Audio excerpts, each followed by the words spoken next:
Folks, welcome to the Jake Feinberg Show. Amidst the insanity of everyday life, I get a chance to liberate tonight with some really top shelf musicians here at Hush Social Club. Got a chance today to speak to a cat I've been seeing on the bandstand last few weeks. Troy Covington, welcome to the Jake Feinberg Show. Hello. Can you talk about when you realized that music was a healing force for you?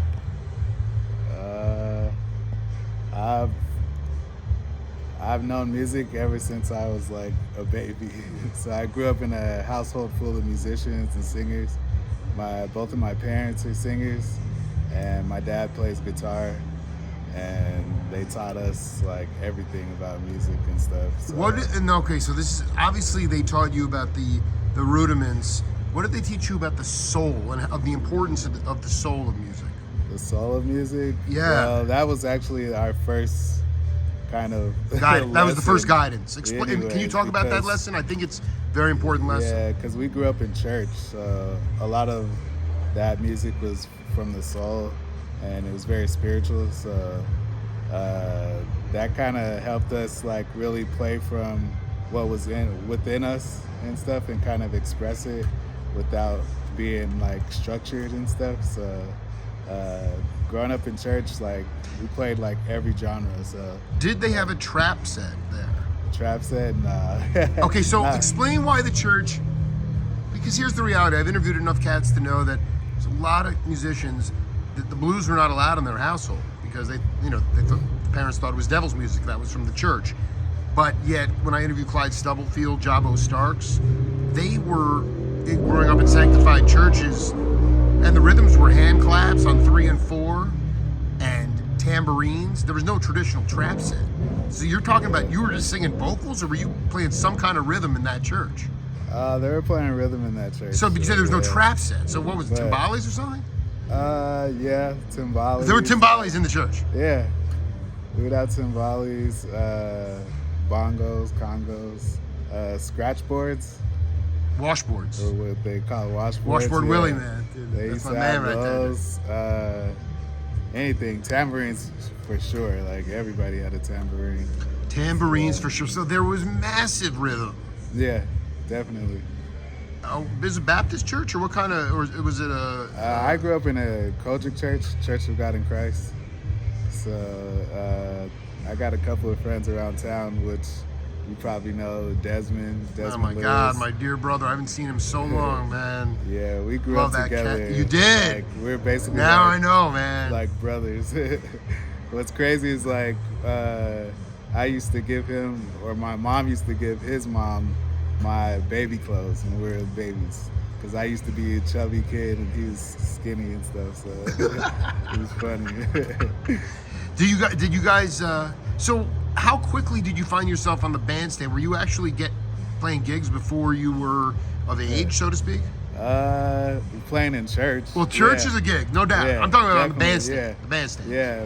What was your first gig on the? I think what was the first tour that you did? Like when you felt like you kind of became a professional. That was not long after high school. After high school, I moved to Alabama. Wow. And like I think it was 2015 or 2005. I mean, not 2015. And right after I moved there, about 6 months after that, I went on the road with a gospel artist, and we were traveling. I went on the road for about 3.5 years.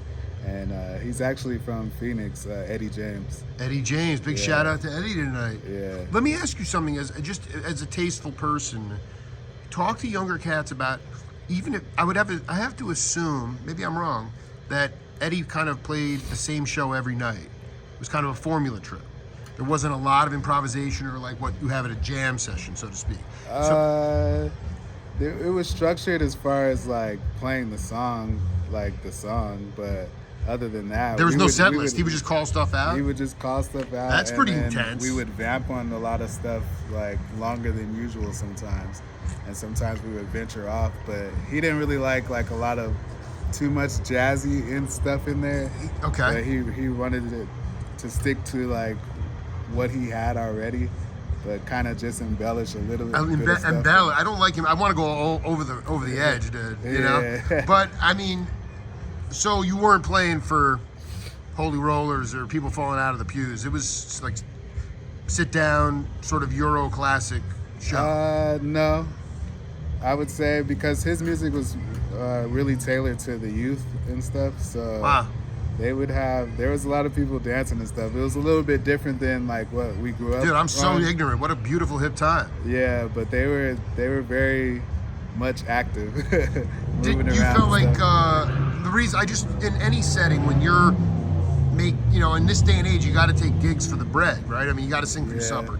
So a lot of times it's just the way it is that cats that monetize being a musician, they play the same show every night. It's a formula trip. Oh, yeah. Original music is people get run away in the opposite direction. Yeah. So talk to cats. If you're playing the same set every night, how do you still, as a drummer, get yourself off so you don't get bored to death because of the stuff?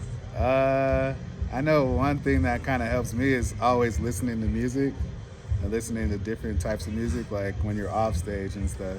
And then also like having other gigs, like if you are on the road, at least still have like a church gig or something that you could come back to, like on Sundays or whatever, because that music is different than what you're playing on the road. So it kind of keeps you a little bit fresh and stuff, where you're not just stuck on the music on the road. But also just like before shows, just being grateful that you're there, because we all started, we started like on pillows and pots and pans and stuff. So like, I don't care if I'm playing the same tunes or whatever every night. I'm grateful that I'm out there in front of people and stuff. So. Can you talk about like the first trap kit you put together with pots and pans and like oil drums and stuff? Like if Desmond, if your mom was passing clothes down to Des, like you guys must have been playing double drums together. I don't know what the age difference is, but you weren't playing like I mean, I've seen some of his gear, man. Yeah, we were actually born in the same year, just a couple of months apart. Oh wow. Yeah. Really, yeah. really close. We were really close, man. Yeah. So I would say my brother is a drummer, my oldest brother. So what's his name? Delger Covington. Wow. What's he up to? He used to live out here, but now he doesn't play. He plays a little bit, but he works in the hospital and stuff for healthcare. But he was kind of an inspiration to you. Oh yeah. He was the one that kind of started it off for all of the siblings and stuff, because he listened to like everything. So he had our ears on so much music and stuff. Did he? Both your parents were musicians, but were they professional musicians or did they have a day gig? No, not professional. My dad is in the military. He's in the Air Force. Yeah. And then my mom worked with kids in childcare. She had her own daycare. So do you think your brother gave you permission to pursue music as a profession? Yeah, I would say so, because he did it, and then one of my other brothers did it as well. He's a singer though, but he toured and Musical stuff family. Yeah. The Covington family. Yeah. How can you talk about how you connected with Bo Butler and ultimately, like the antecedents that make a burning rhythm section? Yeah. So me and Bo, I saw Bo, I think at Famous Sam's the first time, but I was just going to see Desmond, because Desmond was playing in the same band as him, Nights by Night. Oh And, my God! they Dude. played there. I gotta get. I'm gonna be. Yeah. Go Oh ahead. yeah, I love Nights They by still Night. happen. They're still going on. They took a little break. David took a little break for a while, but he said he'll be back soon. But that's when I first saw Bo, and then I saw him a couple of times after that. But ever since the first time I saw Bo, like I know a bass player, and I know like the bass player that I like as soon as they start playing, I'm like, okay, I like that guy. You know what I mean? And that's what I felt with Bo. Like, so for you, is it like the placement of the notes as opposed to not being too notey? What aside from the vibe and the immediate energetic sort of connection, which you feel? Yeah. Like, what are you kind of like? Do you want to like? Can you play that Mahavishnu orchestra kind of stuff? Yeah. Holy shit, dude! Let's get some of that going on tonight. That's really where I lie, and I lie like, and I definitely blues and funk, but not so much Mahavishnu. But I mean, to me, have you guys ever played in like a fusion band like that? Not me and Bo. Not you and Bo. Not- Barbara not Morrison's, together, I mean yeah. Barbara Mason's gigs. What are those like? Old school, so it's like 70s, so 70s, 80s. That was her heyday. But yeah, very Motown. Right. And I love it because there's like a lot of feel in there and stuff, and she's a really nice person too, so it's really fun. That's playing beautiful. music, yeah.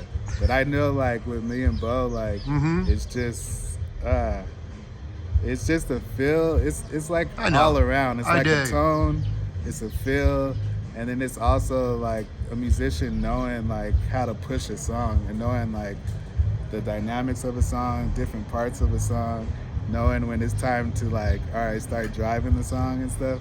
That's what I really like about Bo. That's why it's easy for me to vibe with Bo, because we have a great understanding. Dude, you're of cooking that. right now, Yeah. man. Yo, one final question for you, and we'll do one over the phone longer. All right. Where do you feel like you need to grow the most as a person or a player? Ooh, man. Like, do you want to road dog it? Do you want to be a leader? I mean, what? Or a lot of times when I put stuff out in the ether, it tends to manifest. So maybe a dream. Oh man. Well, I'm trying to learn piano, but that's going beyond the drums or whatever. But that's one of my like dreams, to like play piano. To be able to have a trio, or even like just like. Yeah, but with drums, I would say like I've always wanted to play like a lot more jazz and stuff, whether it's straight ahead jazz or like some kind of like fusion jazz or smooth jazz. But yeah, that's one thing that I don't play a lot. I don't play a lot of jazz. Like I was in jazz band in middle school, I think, and that was the most. It's not a jazz I've popular done. music anymore in this Yeah, country. It's to it's play. It not. doesn't. It sucks. Although I would encourage you to stop by and see Arthur Vint. I can connect you to. He runs he's the curator of the Century Room. Have you been there? Oh yeah, I've been there. Yeah. Okay, I mean, there's no reason why Harmon, you, and Butler shouldn't be there. Yeah. Yeah, I mean, dude, this should be a gig, man. So I feel like that's the dream, Oh, and let's yeah, make that'd that be cool, happen. Yeah. All right? Do that, yeah. Troy Covington, such a pleasure. Can't wait to burn with you tonight, man. Thank you, man. Thank you. It's the Jake Feinberg Show. See you later.